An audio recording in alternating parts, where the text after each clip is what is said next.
우리 같이 고백할까요? 주님 한 분밖에는, 주님 한 분밖에는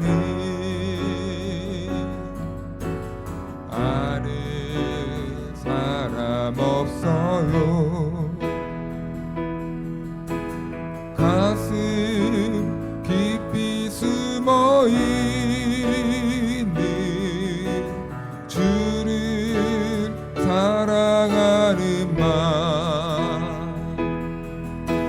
주님 한 분밖에는 기억하지 못해요.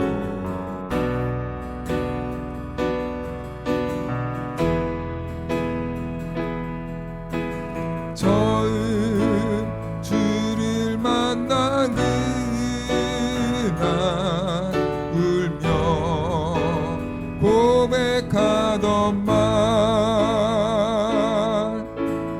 나는 행복해요. 죄사 받았으니 아버지 품 안에서 떠나 살기 싫어요. 나는 행복해요. 사랑이 샘솟으니 이 세상 무엇이든 채우고도 남아요. 주님 한 분밖에는, 주님 한 분밖에는 사랑할 리 없어요. 사랑할 리 없어요. 작은 가슴 뜨거울게 주님 피가 흘러요. 주님 한 분밖에는 약속할 리 없어요. 나를 믿고 따르는 자 반석 위에 서리라. 나는 행복해요. 죄사 받았으니 아버지 품 안에서 떠나 살기 싫어요. 나는 행복해요. 사랑이 샘솟으니 이 세상 무엇이든 채우고도 나 주님 한 분밖에는, 주님 한 분밖에는 아는 사람 없어요. 아는 사람 없어요. 아멘. 가슴 깊이 숨어 있는 주를 사랑하는 마음, 주님 한 분밖에는 기억하지 못해요. 기억하지 못해요. 처음 주를 만난 그날 울며 고백하던 말, 나는 행복해요. 죄사 받았으니 아버지 품 안에서 떠나 살기 싫어요. 나는 행복해요. 사랑이 샘솟으니 이 세상 무엇이든 채우고도 나와 주님 한 분밖에는 주님 한 분만 사랑할 리 없어요. 사랑할 리 없어요. 작은 가슴 뜨거울게 주님 비가 흘러요.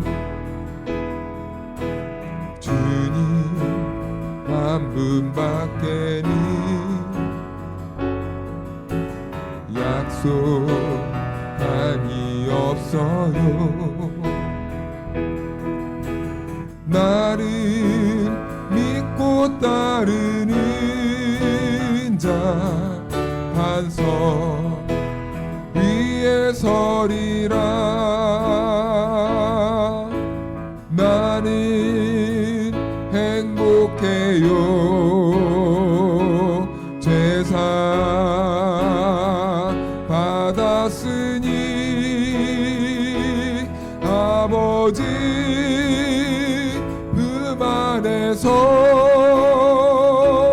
떠나 살기 싫어요. 나는 행복해요.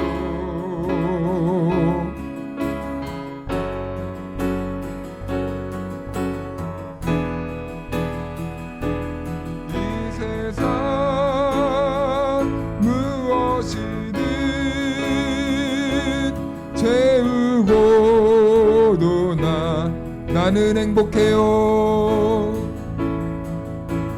나는 행복해요. 제사 받았으니 아버지 품 안에서 떠나 살기 싫어요. 나는 행복해요. 사랑이 샘솟으니 이 세상 무엇이든 채우고도 남아요. 아멘. 우리 시간 손뼉치며 찬양할까요? 오주여 나의 마음이 다 같이 찬양하겠습니다.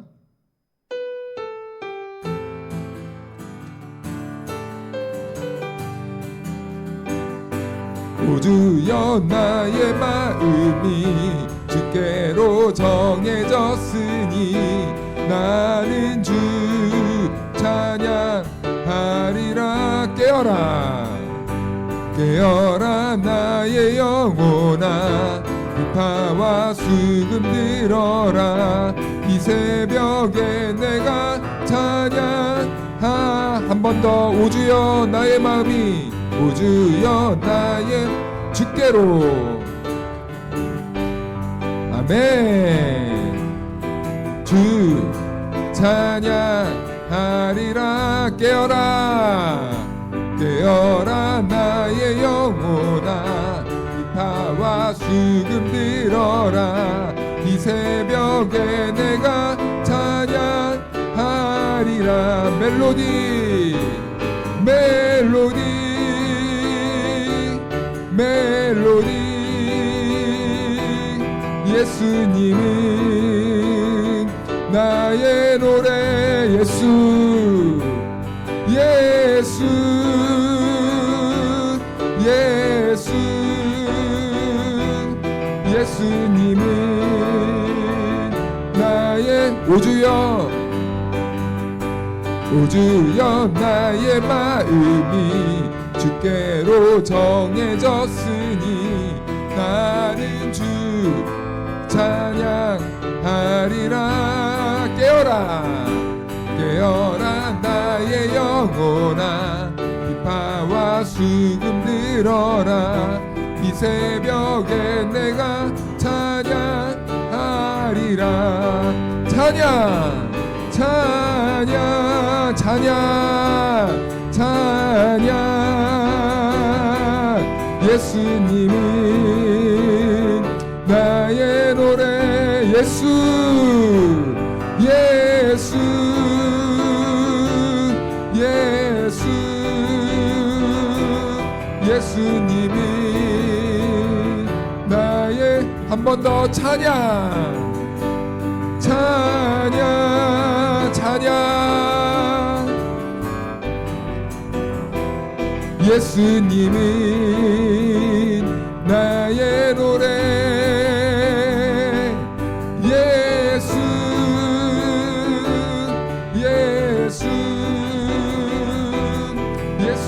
예수님은 나 다 와서 찬양해 다 와서 찬양해 사랑을 주신 주 찬양해 사랑의 우리 주님 생명 주셨네 소리쳐 소리쳐 찬양해 기쁨을 주시는 우리와 찬양의 제사 드리며 주님께 경배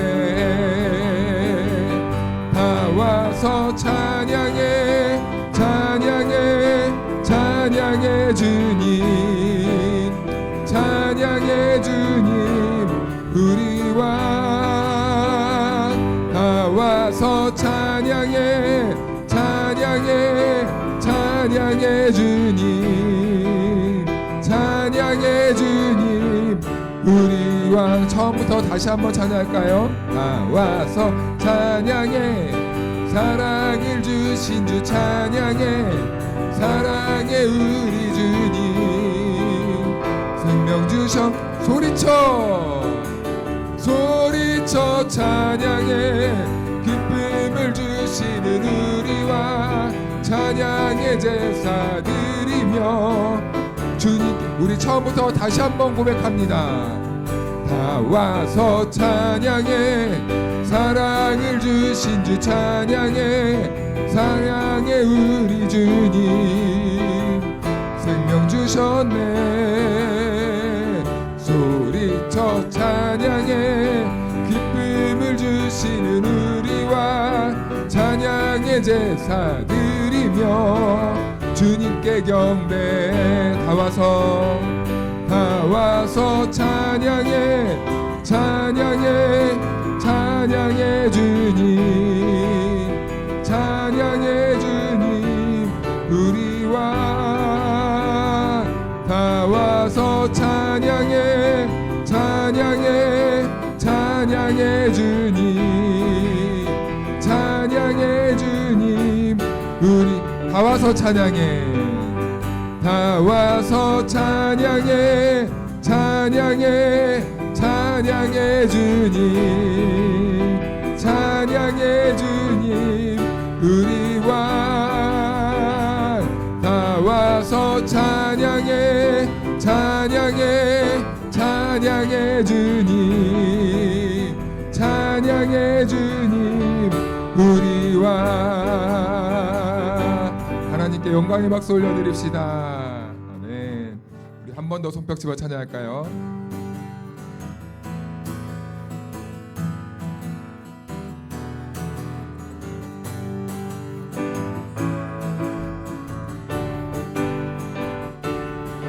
지금 우리가 주님 안에 하나가 되어 바로 주님이 원하시는 뜻대로 주님의 크신 영광 높이는 노래가 되어 온 세상을 아름답게 하리라. 지금 우리가 주님 안에 하나가 되어 바로 주님이 원하시는 뜻대로 주님의 크신 영광 높이는 노래가 되어 온 세상을 아름답게 하리라. 네, 우리 모두가 주를 노래하니 아름다운 소리로 하나가 되어 바로 이곳은 더욱 아름답게 하리라. 지금 우리가 주님 안에 하나가 되어 바로 주님이 원하시는 뜻대로 주님의 크신 영광 높이는 노래가 되어 온 세상을 아름답게 한 번 더 지금 우리가 주님 안에 하나가 되어 바로 주님이 원하시는 뜻대로 주님의 크신 영광 높이는 노래가 되어 온 세상을 아름답게 하리라.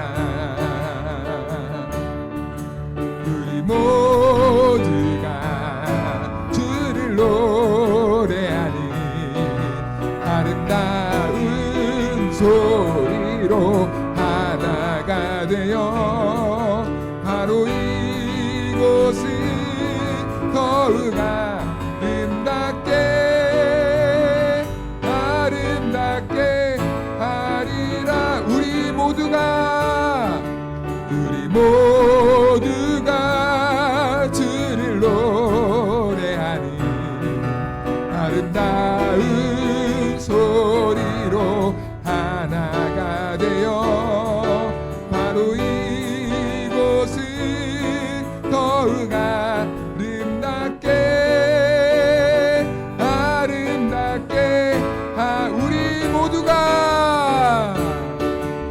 우리 모두가 주를 노래하니 아름다운 소리로 하나가 되어 바로 이곳은 더욱 아름답게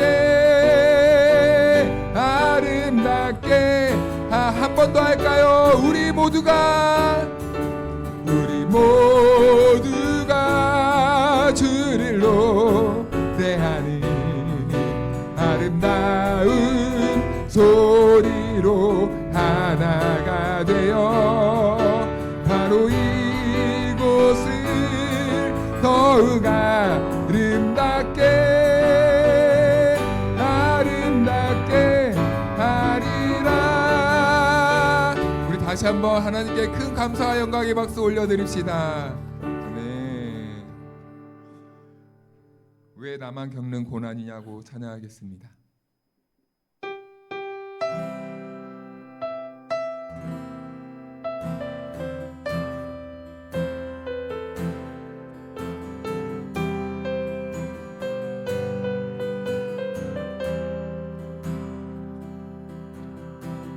왜 나만 겪는 고난이냐고 불평하지 마세요. 고난의 뒤편에 있는 주님이 주실 축복 미리 보면서 감사하세요.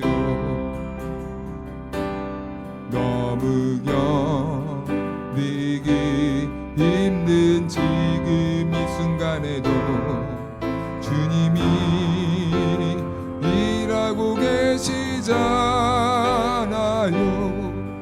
남들은 지쳐 앉아 있을지라도 당신만은 일어서세요. 힘을 내세요. 힘을 내세요.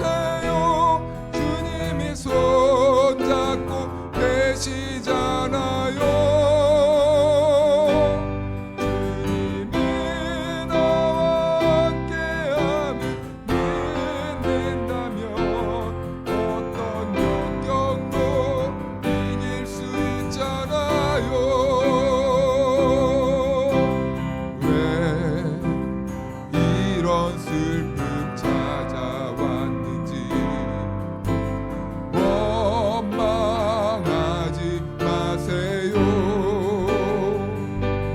당신의 잃은 것보다 주님께 받은 은혜 더욱 많음에 감사하세요.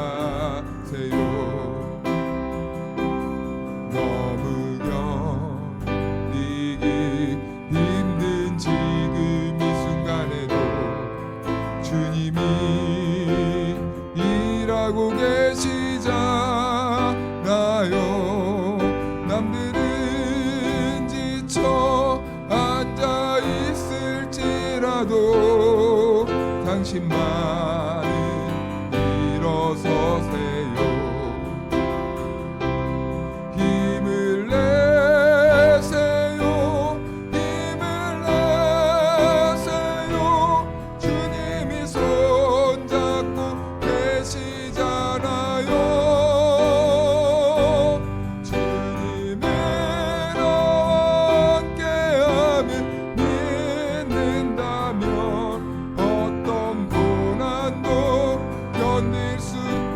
힘을 내세요. 힘을 내세요. 힘을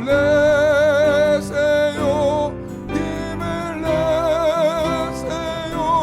주님이 손잡고 계시잖아요. 주님이 나와 함께하면 이 어떤 역경도 이길 수 있잖아요. 힘을 내세요. 힘을 내세요.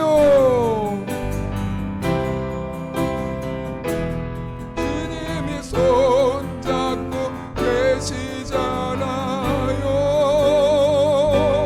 주님이 나와 함께하면 믿는 어떤 고난도 견딜 수 있잖아요. 우리 시간 같이 기도하며 나아갑시다. 기도할 때 오늘 우리에게 주신 말씀 같이 보도록 하겠는데요. 우리 요한복음 1장 말씀을 한번 펴볼까요? 요한복음 1장 12절 말씀 우리 같이 한 목소리로 합독하겠습니다. 시작. 영접하는 자 곧 그 이름을 믿는 자들에게는 하나님의 자녀가 되는 권세를 주셨으니. 아멘. 할렐루야. 하나님의 은혜와 평강이 우리 모두에게 함께하기를 축복합니다. 오늘은 지난주에 이어서 네 번째 만남 예수님을 믿으십시오. 두 번째 시간입니다. 우리가 지난주에는 두 가지에 대해서 먼저 우리가 2번까지 나누어 봤는데요. 우리가 가장 중점적으로 다뤘던 것은 우리가 예수님을 믿고 시인하는 게 무엇인가 라는 것이었습니다. 사랑하는 성도 여러분, 다 예수님 믿으시죠? 예수님을 나의 아버지시고 또한 나의 구원자이시고 우리의 주인 되시고 우리의 왕 되시고 그 하나님을 다 고백하십니까? 우리가 입술로 다 고백합니다. 이렇게 고백할 수 있도록 이끌어 주시는 분은 누구십니까? 성령님이십니다. 그래서 성령님이 우리 안에서 우리 마음에서 이렇게 시인하도록 해요. 그렇다면 우리가 이 시인으로만 끝난다고 했습니까? 아니죠. 사실은 우리가 이 입술의 고백은 마음에 이르러서 우러나오는 고백이 돼야 되는데 간혹 개 중에 믿는 사람들 중에도 그냥 입술로만 따라하시는 분들이 있습니다. 체면 치레 때문에 가끔 따라하시는 분들이 있어요. 그런데 이분들의 특징이 뭐냐면 입술로는 따라하지만 열매, 삶이 없는 거예요. 정말 진심으로 시인이 안 되는 겁니다. 그래서 제가 지난주에 진정한 시인이라는 것은 우리가 세상에서 세상 사람들은 오른쪽으로 갈 때 우리가 하나님의 말씀이 왼쪽을 가리킨다면 우리가 왼쪽으로 따라가는 것이 바로 우리가 예수님을 시인하는 고백이고 삶이다라고 말씀드렸습니다. 그래서 우리가 그리스도를 나의 구주고 왕이고 나의 아버지로 우리가 시인한다면 우리가 어려움이 생길 때 우리가 누구에게 나와서 도움을 구할 수 있겠습니까? 예수님께 나와서 아버지께 나와서 우리가 간구하고 구할 수 있는 것이 바로 아버지를 아버지라 시인하는 자녀들의 삶입니다. 자, 그러면 우리가 악이 가득한 세상에 나아갔습니다. 죄가 만연한 세상에 나갔어요. 그럼 거기서 우리가 아버지의 통치를 믿는다면 우리는 죄가 원하는 대로 살아야 되겠습니까? 아니면 아버지의 하나님, 이 왕 대신 하나님의 말씀의 통치를 받으며 살아야 되겠습니까? 당연히 통치를 받으며 살아야 되겠죠. 이것이 우리 하나님을 왕으로서 고백하는 주의 종들의 백성들의 삶인 것입니다. 이렇듯 우리가 성도로서 또 아버지로서 또 자녀로서 그리고 우리가 주의 종으로서 우리가 살아간다는 것은 시인한다는 것은 우리가 세상의 삶에서 우리의 삶으로 시인하는 것이다라고 말씀을 드렸어요. 그래서 지난주에 로마서 10장 10절까지 말씀을 보았는데 사람이 마음으로 믿어 의에 이르고 입으로 시인하여 구원에 이르느니라. 이 의의 이름과 구원의 이름은 이 마음으로 믿고 그리고 사람 앞에서 말함으로써 고백함으로써 우리에게 실천함으로써 완전히 이루어진다라고 이렇게 말씀드렸습니다. 자, 그래서 오늘은 그 이어서 요한복음 1장 12절 말씀을 읽었는데 영접하는 자 곧 그 이름을 믿는 자들에게는 하나님의 자녀가 되는 권세를 주셨으니라고 말씀합니다.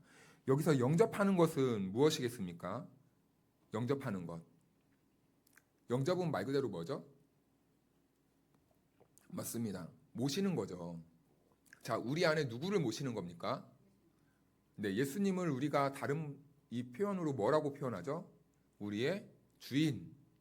우리의 주인이죠. 자, 우리의 주인은요. 그렇다면 우리는 예수님이 우리의 주인이면 우리는 신분이 뭐가 됩니까?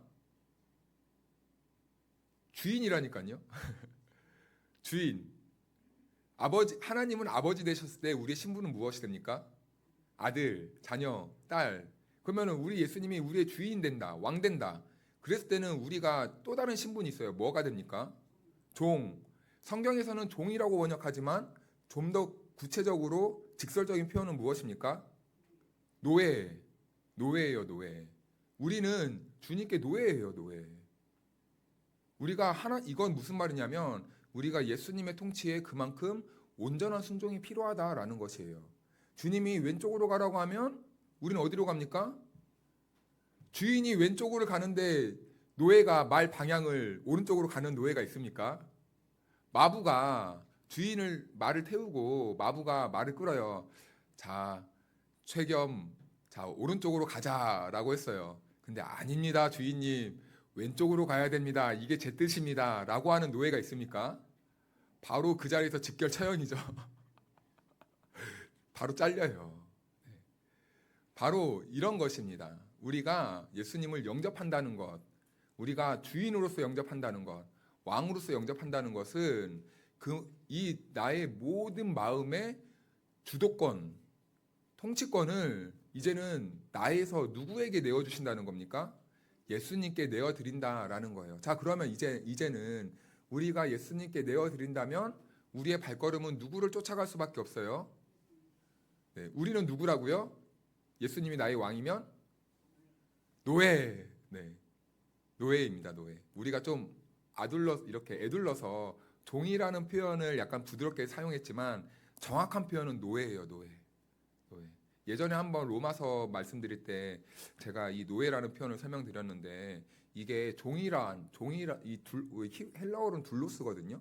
둘로스라는 말이 정확하게 노예라는 말이에요. 근데 이 서구 문명, 이 미국에서 이걸 영어권으로 번역을 할 때 종으로 약간 희석시켜서 번역했어요. 그 이유가 예전에 이 미국과 영국이 무슨 제도가 있었습니까? 노예 제도가 있었어요. 그래서 이 노예라는 말이 나올 때마다 그 노예 제도를 시행했던 나라에서 마음이 어땠을까요? 아파요. 찔리는 거예요. 부담스러운 거예요. 기억하고 싶지 않은 거예요. 그래서 이 단어를 살짝 부드럽게 깎았습니다. 그래서 종이라는 표현을 사용했어요. 그런데 정확한 표현은 우리에게는 주권도 우리에게는 어떠한 뜻도 반영될 수 없는 노예 신분이다. 주님 앞에서는 우리는 노예라는 거예요. 자, 그래서 그를 영접하는 것은 이제는 우리가 예수님의 통치에 들어가는 것이다. 그렇다면 영접하지 않는 그 예를 한번 봐야 되겠는데 우리 이사야 말씀을 한번 찾아보겠습니까? 이사야 1장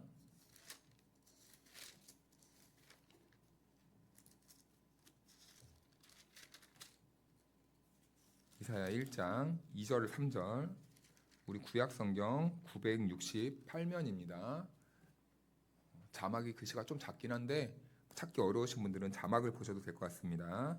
자, 우리 2절 3절 말씀을 이사야 1장 2절 3절 영접하지 않는 사람들의 모습을 담고 있습니다. 같이 읽겠습니다. 시작. 하늘이여 들으라 땅이여 귀를 기울이라 여호와께서 말씀하시기를 내가 자식을 양육하였거늘 그들이 나를 거역하였도다. 소는 그 임자를 알고 나귀는 그 주인의 구유를 알건만은 이스라엘은 알지 못하고 나의 백성은 깨닫지 못하는도다 하셨도다. 아멘.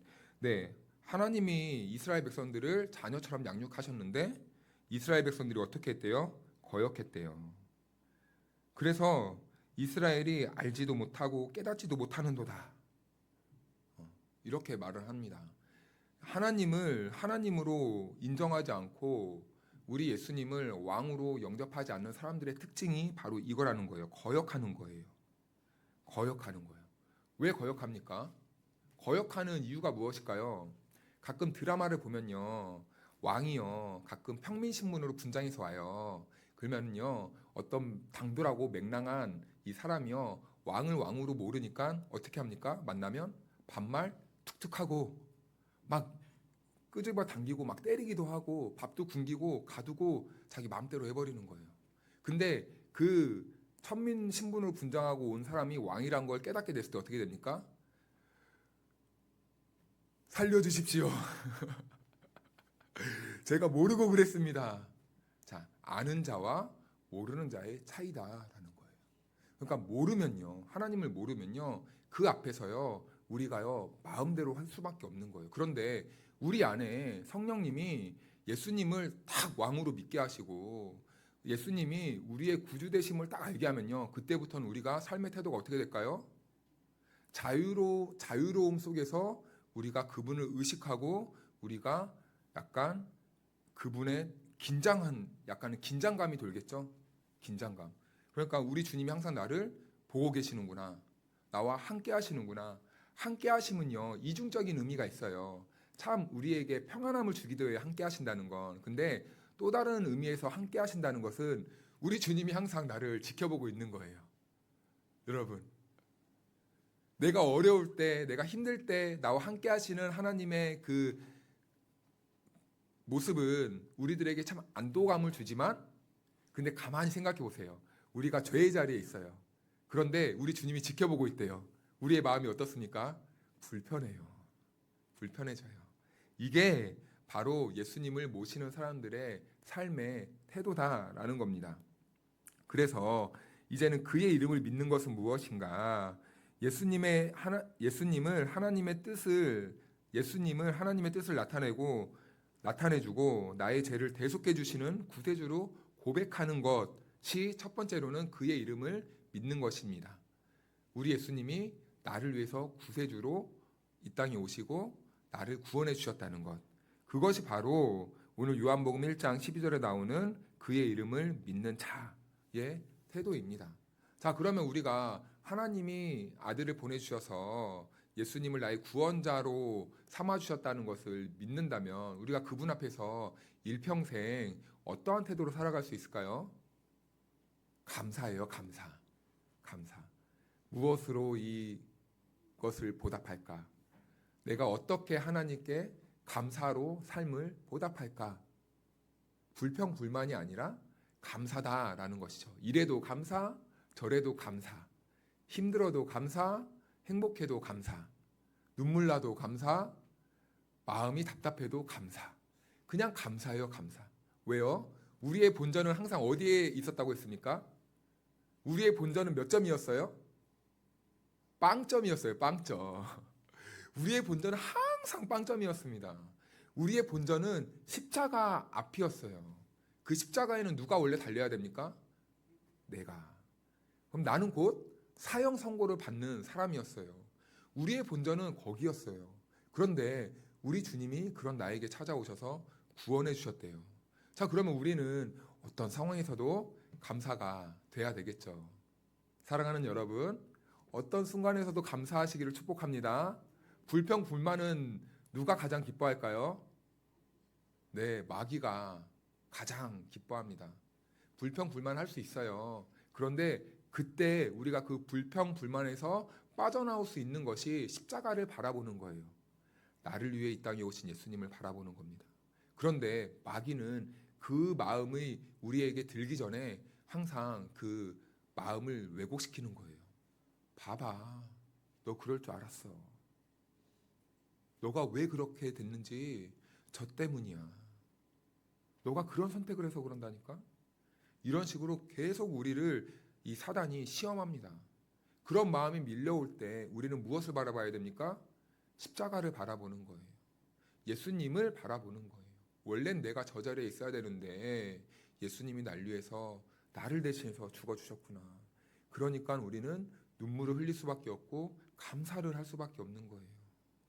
자, 그래서 우리 이번에는 사도행전 2장 38절을 한번 같이 읽어볼까요? 사도행전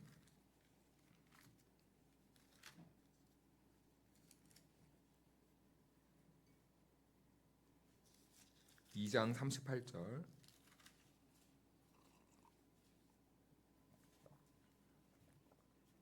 자막 없습니까? 네, 없답니다.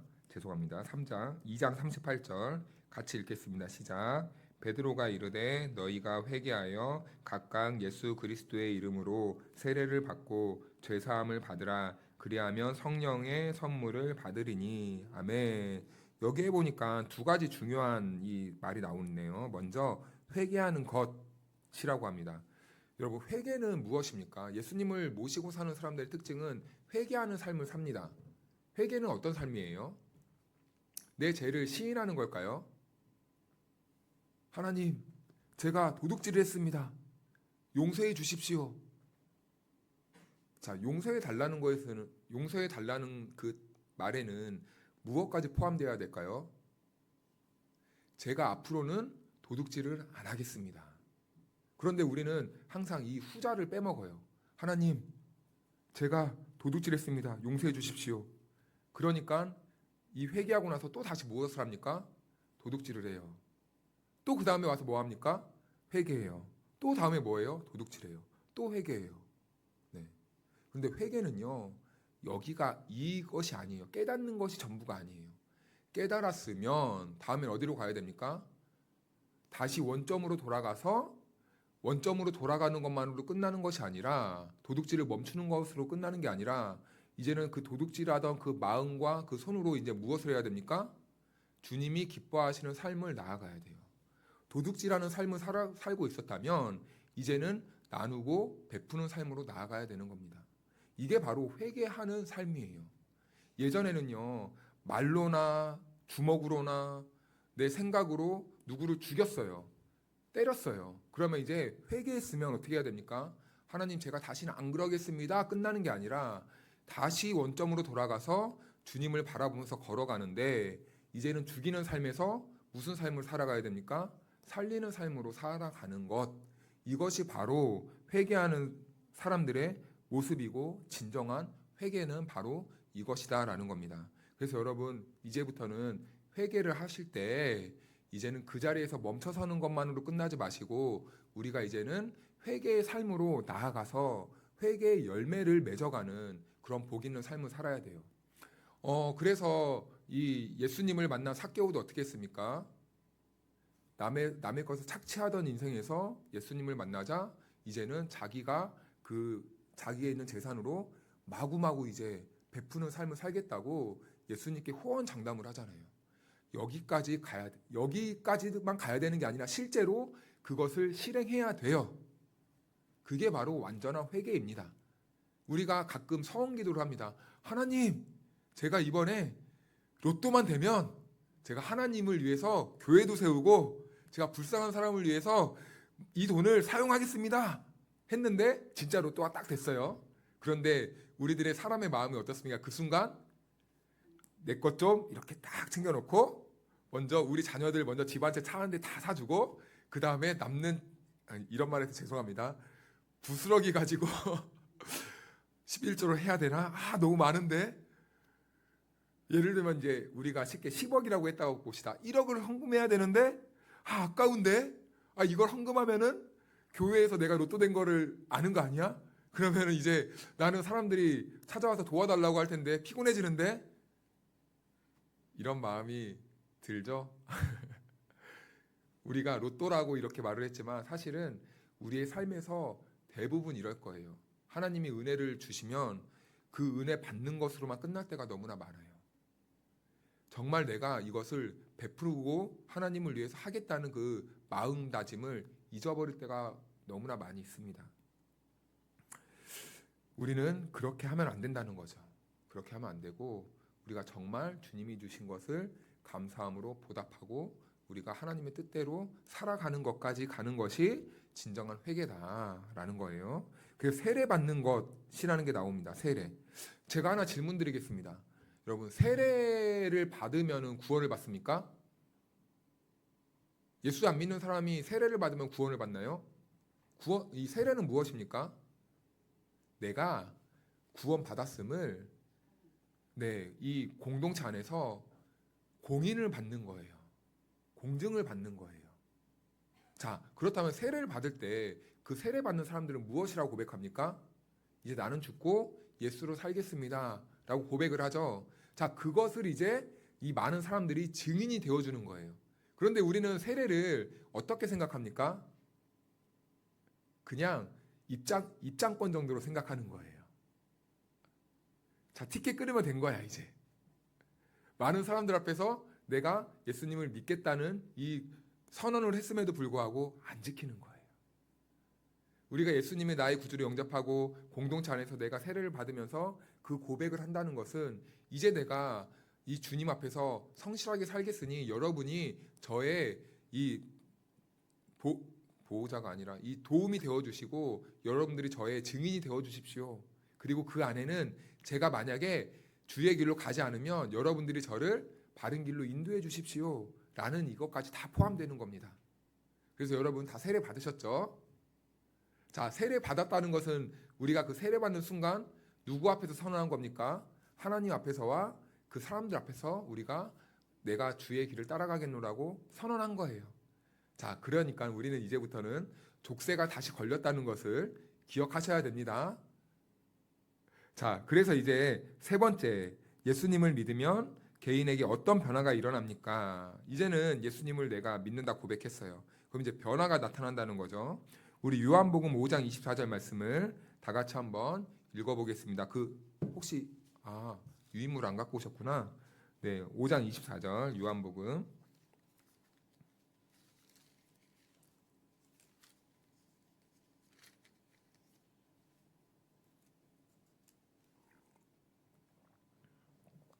같이 읽겠습니다. 시작. 내가 진실로 진실로 너희에게 이르노니 내 말을 듣고 또 나 보내신 이를 믿는 자는 영생을 얻었고 심판에 이르지 아니하나니 사망에서 생명으로 옮겼느니라. 아멘. 이 말씀을 보니까 현재 우리의 상태가 나와요. 여기에 말씀을 보니까 우리가 나를 보내신 이를 믿는 자는 무엇을 얻었습니까? 영생을 얻었다. 이 말은 현재 우리가 이런 상태에 있다라는 거예요. 자, 얻은 것으로 끝나면 과거로 끝나겠지만 지금 이 영생을 우리가 얻었고 누리고 있다라고 한다면 이 영생이 지금 우리에게 있는 거예요. 그쵸? 이 영생은 우리가 그래서 죽어서 저 천국에서만 누리는 것이 아니라 이 땅에서부터 저 천국에서 살 수 있는 그 영원한 삶을 살아갈 수 있게 되는 겁니다. 예수님이 우리 안에 오시면 천국을, 다른 말로 천국을 누리는 삶을 살 수 있는 것이죠. 그래서 우리가 또 예수님이 우리 안에 오시면 미래의 약속도 맞습니다. 영생을 얻었고 무엇에 이르지 않습니까? 심판에 이르지 않는다. 여기서 심판은 이 지옥불로 떨어지는 그 심판을 말하는 거겠죠. 우리가 믿든지 안 믿든지 우리는 다 이 생을 마감하고 주님이 재림하실 때 모두 다 하나님의 그 의로우신 재판장 앞에 서게 됩니다. 그래서 우리는 예수를 믿음으로 우리는 천국을 가게 되고, 예수님을 믿지 않는 사람들은 이제 지옥불로 떨어지게 되는 그 심판을 받게 되는데, 우리는 예수님을 믿지 않는 그 심판에 가지 않게 된다라는 것을 이렇게 말씀해주고 있는 거예요. 그렇다면 이제 과거의 변화도 있는데요. 심판에 이르지 아니하나니 어떻게 됐대요? 그 다음에 사망에서 생명으로 옮겼느니라. 우리가 예전에 사망에 있었죠. 그런데 이제는 우리가 천국 백성으로 우리가 부름 받았고, 우리가 여기서부터 천국을 누리는 삶을 살아가게 된다는 거죠. 여러분들, 우리는 다 예수님을 만나면 이런 경험을 다 했을 거예요. 저도 이런 경험을 했어요. 옛날에는 뭐 간증들 다 하나씩 다 있잖아요. 우리 옛날에 예수님 알기 전에는 얼마나 제가 부모님께나 속썩였는지 몰라요. 눈물께나 흘리게 하고 정말 이 망나니 같은 그 인생을 살다가, 저는 그래서요, 저는 확신하는 게 있어요. 저는 그래서 사람들 앞에서는 좀 절제하기도 하고, 그리고 이런 것들을 강요하진 않지만, 저는 사실 우리 자녀들이 아무리 못나게 살아도 저는 예수님을 믿으라고 합니다. 믿어야 된다고 생각해요. 왜요? 우리의 진짜 인생의 변화는요, 우리 인생의 정말 올바른 방향은요, 예수님을 믿었을 때 바른 방향이 설정되고 바른 꿈이 생기기 때문이에요. 그래서요, 저는 아이들이 공부 좀 못해도, 조금 못나도 저는 사실은 속으로는 내심 괜찮다라고 생각을 해요. 그러면서 동시에 저 아이들이 예수님을 믿으면 된다, 예수님께 붙잡히면 된다 라는 이러한 확실한 신앙의 체험이 있습니다. 왜냐하면 저는요, 사실은 부모님이 여기 계시지만 장사하신다고 집안을 안 돌봤거든요. 제가 초등학교 때부터 혼자 도시락을 싸갖고 다녔습니다. 가정 돌봄이 됐겠습니까? 돌봄이 안 돼요. 그러니까 돌봄이 안 되는 집의 특성은 무엇입니까? 자녀들이 하고 싶은 대로 다 해요. 놀고 싶으면 놀고, 학교도 안 가고 싶으면 안 가고, 그냥 조퇴하고 싶으면 조퇴해버리고, 친구들하고 어떤 친구들하고 만나러 돌아다니고. 그러니까 뭐 학업이 됐겠습니까? 뭐가 됐겠습니까? 아무것도 안 돼요. 아무것도 안 돼. 그러니까 엄청 혼났어요, 사실. 제가 맨날 혼나고. 그래서 저는 잘 안 혼내요. 왠지 아십니까? 혼내서 사람이 될 것 같으면요, 제가 1번으로 제일 모범생이 돼야 되거든요. 혼나도 말을 안 듣는 건 여전하더라고요. 그런데 이랬던 저의 인생에도 예수님이 찾아오시니까 삶의 목표가 생기고, 꿈이 없었는데 꿈이 생기고, 인생에 소망이 없었는데 소망이 생기고, 방향이 없었는데 방향이 생겨가지고, 참 이 망나니 같은 인생에서 그래도 어떻게 붙들려가지고 이제는 그래도 적어도 망나니 같은 인생은 안 살잖아요. 예수님이 제 안에 오시니까 그런 놀라운 변화를 주시고, 꿈이 없던 저에게 꿈을 주시더라고. 제가 얼마 전에 우리 친구들의 꿈이 돈 많은 백수라고 말씀드렸잖아요. 근데 저도 사실은 그때 그런 꿈을 꿨었어요. 할 거 없으면은 뭐 나중에 슈퍼나 하지 뭐. 그때 당시에 PC방이 많으니까 PC방이나 하면 되지 뭐. 약간 이러면서 이런 꿈을 가졌는데, 세상에 그랬던 저에게 예수님이 오셔서 목사라는 이 길로 인도해 가실지 어떻게 알았겠습니까? 그러니까 저는 돈을 많이 벌어도, 그리고 성공하지 않아도 괜찮다고 말해요.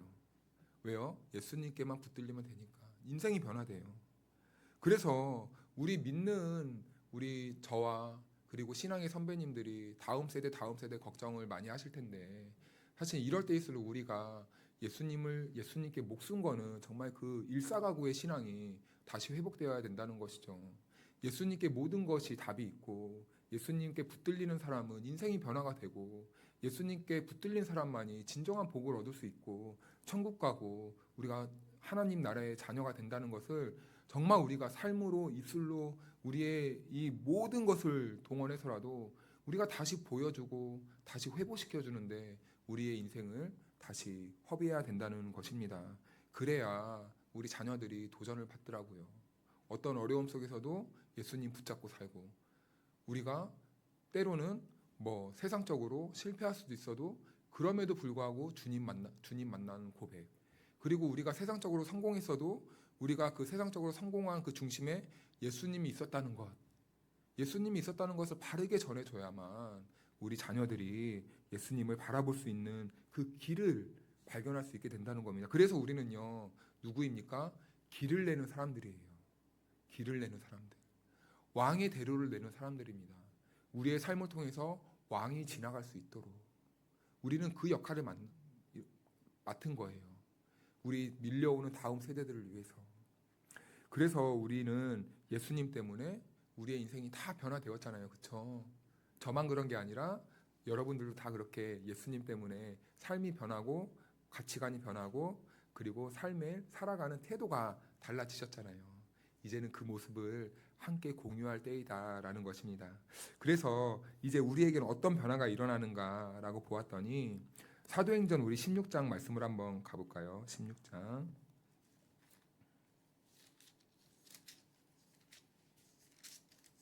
예수님을 믿는 사람들, 예수를 만난 사람들의 이 변화된 모습이 있어요.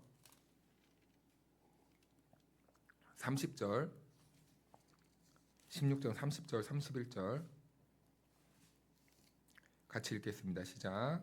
그들을 데리고 나가 이르되 선생들이여 내가 어떻게 하여야 구원을 받으리까 하거늘 이르되 주 예수를 믿으라 그리하면 너와 내 집이 구원을 받으리라 하고. 아멘.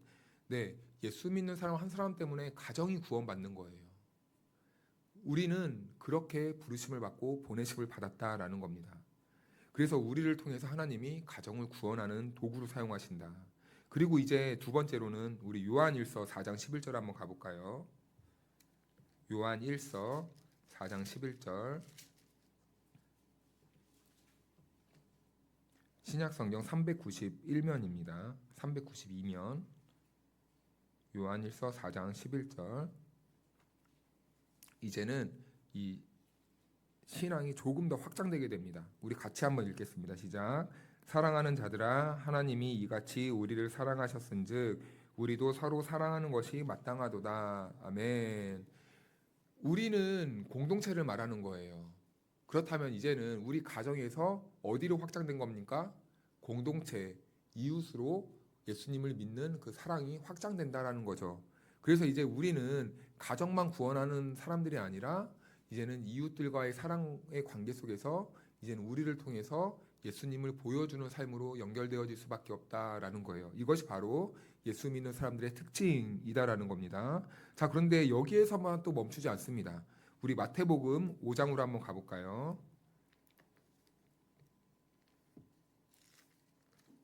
마태복음 5장 13절.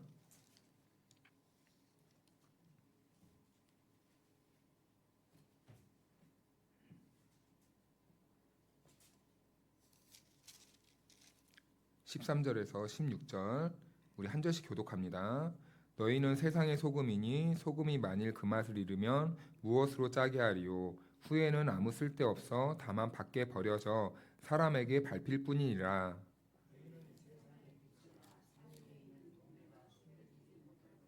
사람이 등불을 켜서 말 아래에 두지 아니하고 등경 위에 두나니 이러므로 집안 모든 사람에게 비치느니라.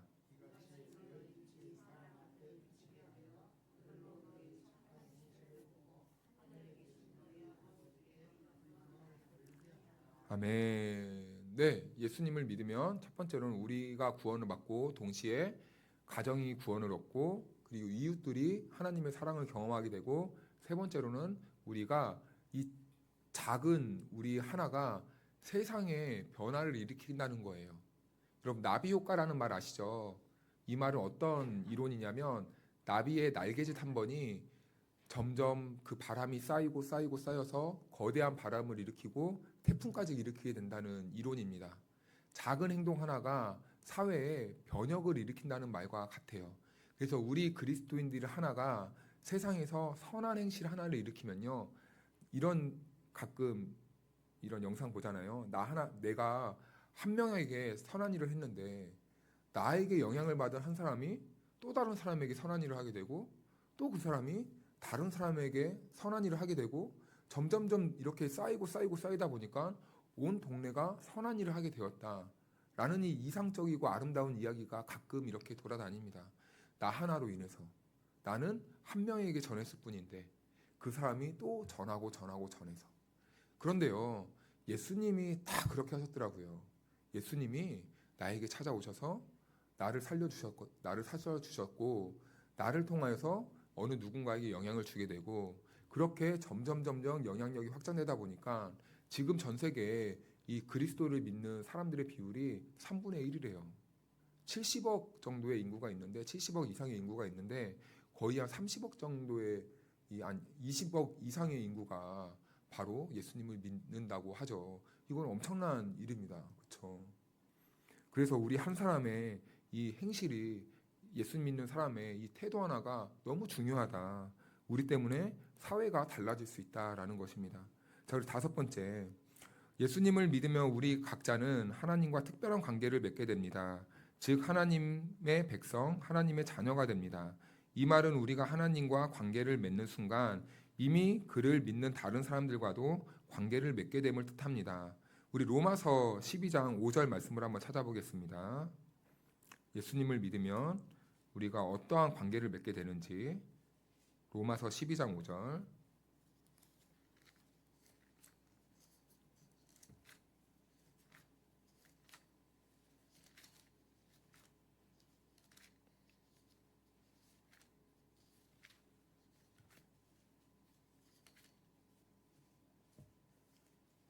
로마서 신약 256면 5절 말씀을 같이 읽겠습니다. 시작.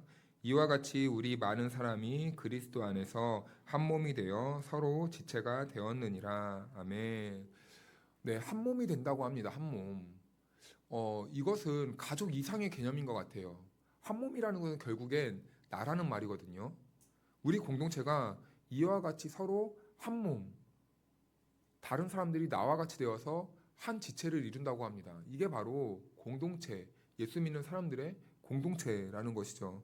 그러니까 서로 지체가 되기 때문에 우리는 허물을 덮어줄 수 있고, 관대해질 수 있고, 자비로워질 수 있고, 긍휼을 베풀 수 있고, 서로 사랑할 수 있게 되는 거예요. 예수님이 우리를 사랑하시듯. 그게 바로 믿는 공동체에 나타나는 특징이라는 거예요. 그래서 우리들은요, 항상 이 생사고락을 함께 합니다. 어려운 일도 함께 돌파해 나가고, 기쁜 일이 생기면 함께 즐거워하고 축하해주고, 이게 바로 공동체가 가진 특징이에요. 그런데요, 이 형식적인 공동체의 특징은 어려우면 흩어져 버리고, 그리고 교우들이 좋은 일이 생기면 함께 배아파하고, 이게 바로 형식적인 공동체의 특징입니다. 그래서 우리는요, 예수 믿는 공동체가 되어야 되겠죠. 예수님을 섬기고 예수님을 우리 아버지로, 우리의 주인으로 모시는 그 공동체는, 다시 말씀드리지만 우리가 하나 될 수 있는 그런 아름다운 이상적인 공동체가 될 수 있다라는 겁니다. 자, 그래서 여섯 번째로는 예수님을 믿는 사람들은 필연적으로 서로 관계를 맺게 되고, 이들은 모여서 한 몸을 이룹니다. 이것을 교회라고 부릅니다. 비록 오늘날 우리 눈에 보이는 교회들이 완전하지는 못하지만 예수님은 자기의 피로 값을 지불하고 이 교회를 샀습니다. 성경은 예수님과 교회의 관계를 어떻게 묘사하고 있습니까? 자, 이번에는 우리와 예수님의 관계입니다. 우리 에베소서 5장 23절 말씀 한번 찾아가 보겠습니다. 에베소서 5장 23절.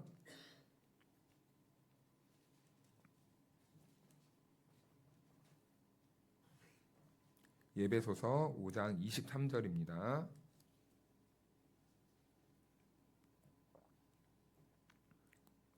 같이 읽습니다. 시작. 이는 남편이 아내의 머리됨이 그리스도께서 교회의 머리됨과 같음이니 그가 바로 몸의 구주시니라. 아멘. 그리스도가 교회의 머리가 되어주신다라고 이렇게 말씀하고 있어요. 머리가 되어주신다라는 것은 먼저는 통치자의 의미도 있지만, 그리고 두 번째로는 우리의 구원자가 되어주신다라는 이런 의미가 있습니다. 그래서 우리 주님께서는 우리를 우리의 구원자가 되시기 때문에 단순히 우리의 구원을 선포하신 것으로 끝난 게 아니라 여러분 구원자는 끝까지 책임진다라는 의미가 가지고 있어요. 우리가 우리를 구원하실 때 우리가 천국까지 갈 수 있도록 주님께서 우리를 끝까지 붙들어 주시고 놓지 않으시는 분이다라는 거예요. 그게 바로 구원자예요. 그런데 단순히 말만 하고 내가 널 구원했어 하고 아무것도 하지 않으시고 방치해 둔다면 그건 구원자가 아니죠. 구원자가 아닙니다. 우리가 끝까지 완주할 수 있도록 통과할 수 있도록 도와주시고 이끌어 주시고 방향을 알려주시는 분이 바로 구원자 예수님이다라는 것이죠. 자, 그리고 우리가 예수님이 교회의 통치자 되시고 주인 되시고 구원자가 되신다면 이제 우리는 한 가지 생각해야 될 부분이 있습니다.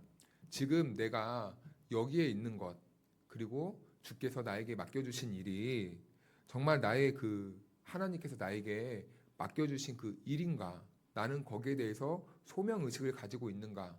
라는 이 질문까지 이어질 수도 있습니다.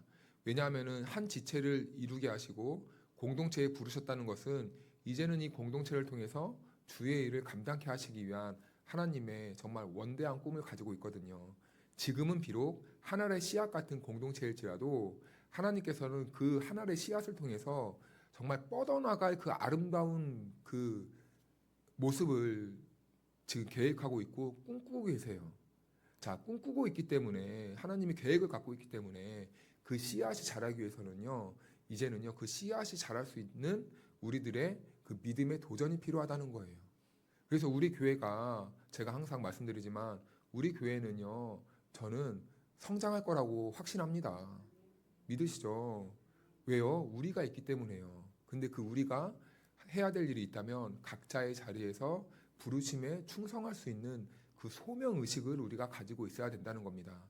그래서요, 여러분, 저와 여러분, 적어도 이 자리에 계신 분들은요, 이 믿음에서 흔들리지 않았으면 좋겠어요. 하나님이 나를 이 자리까지 인도하시기 위해 지금까지 나의 삶을 인도하셨다. 그리고 이 자리가 이제는 하나님이 나를 부르신 그 자리다. 자, 그렇다면 이제는 그 믿음의 확신이 있다면, 더 이상 방황하지 않는 그 믿음의 확신이 있다면 우리는 이제 마음속에 동시에 일어나는 마음이 생길 거예요. 충성해야 되겠구나. 충성해야 되겠구나. 사랑하는 여러분, 이제는 주께서 이 교회를 우리들에게 맡겨주셨어요. 다음 세대에게 맡긴 게 아니에요. 지금을 살아가는 우리에게 맡기셨습니다. 저는 다음 세대를 너무 사랑합니다. 하지만 다음 세대는 다음 세대예요. 다음 세대는 다음 세대에게 맡겨놔야 됩니다. 우리는 우리 세대를 살아야 돼요. 다음 세대에게 떠넘기면 안 되겠죠. 우리의 아픔과 고난을 다음 세대에게 떠넘기면 안 돼요. 우리 시대에서 해결 봐야 돼요. 그러기 위해서는 우리가 어떻게 해야 됩니까? 충성해야 되는 겁니다. 우리는 다음 세대가 우리보다 더 나은 믿음의 삶을 살아내기 위해 더 큰 하나님의 꿈을 향해서 나아갈 수 있도록 우리가 길을 활짝 열어주어야 돼요. 믿으십니까?